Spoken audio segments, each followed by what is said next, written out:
Hello internet, hello and welcome to today's video. Today I want to talk about the store price changes that occurred in Heroes of Mirror store this week, actually on Friday. Now there is a thread on the issue in the forums with an official statement from S2. I'm gonna link that in the description. But basically the whole point they are addressing is that it's no longer early access in the game, and instead the models are gonna be more expensive, so they have more exclusivity to them, and also the prices are gonna change according to content released and not just with time. So if one hero has only one model, that model is gonna be at 3k silver. However, if another model gets released, that silver price of the first model is gonna drop. And if another model gets released, the silver price of the two previous models is gonna drop again. And I suppose that just keeps on spiraling down to 500 silver or something along these lines. Now, after taking a look at the store, I can safely tell you that none of this is actually true. For example, the Gideon Grinix avatar still costs 3k silver, even though the Slender X avatar got released later than Gideon. However, Slender X only costs 1.5k. I don't know if that's supposed to make up for the high price of Gideon, but in my opinion this is still kind of random and obviously not the way it is supposed to be. This is not the only inconsistency. Flint Helbut, for example, still costs 3k, while Tommy Two Guns also costs 3k, even though we had a content update for Flint Beastwood. It also can't be about the quality of their models. Arachnabot, which is one of the worst models we had in a while, costs 3k and silver, while Den Mother Warbeast, which is one of the best models we had in a while, costs 1.5k silver. There's just no consistency in any of this. In terms of community reaction, there are two sides. The one side says that, well, all the prices are far too expensive now. It's basically impossible to just unlock some models while casually playing.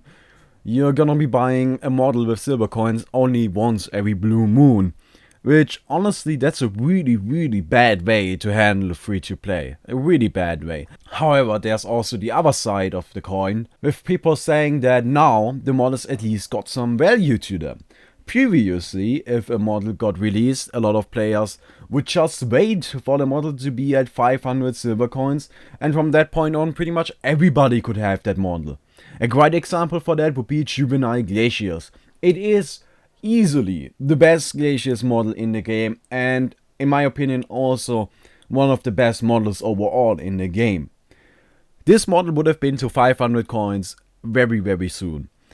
Now it won't get there, it will be 3k for a while, until we have a new Glaciers model, apparently, if S2 manages to get their shit together. As a result to this, there is now an actual incentive to buy gold coins. I personally didn't have an incentive to buy gold coins.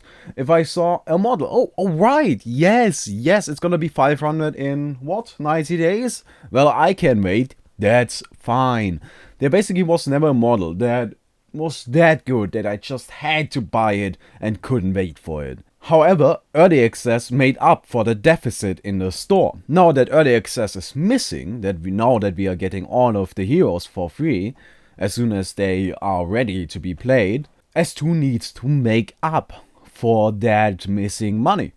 So they just kind of have to increase the prices in the store.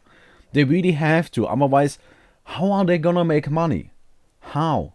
There also was a missing feeling of exclusivity. If a player buys a model that they like, they usually would like to be the only person that plays with that model. That's why I like my Sachi Swiftblade so much, because almost nobody owns that model. This exclusivity, however, would only last for a very short period of time. The models would drop in prices really quickly, and as a result lots and lots of players would own these new models, which you bought because you wanted to be special, because you wanted to have something exclusive. Now, if I'm completely honest, I myself don't give a shit either way. For obvious reasons, right? I don't care, I get all the models anyways. If, however, I had to side with someone, I honestly would side with S2.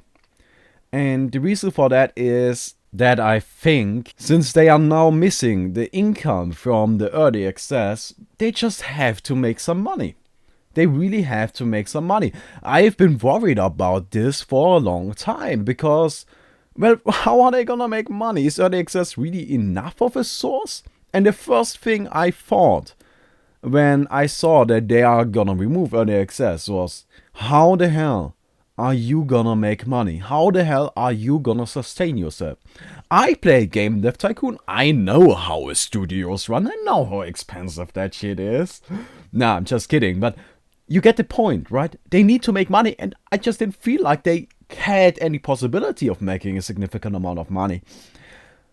Now, we of course have to keep in mind that in Southeast Asia, early access is not actually removed. So, S2 is making money over there, I suppose. However, these store changes only affect the international store anyways. They don't actually affect the Southeast Asia region. So, I actually have to support these changes. Yes, indeed, it is annoying that, well, you won't be getting any of these sweet new models now, but on the other side, at least S2 can afford to keep the servers running. But even though I support the changes, I still think that S2 should actually, well, stick to their own policy and not just have the prices be completely random without any consistency whatsoever. If you want to do this, please do it right.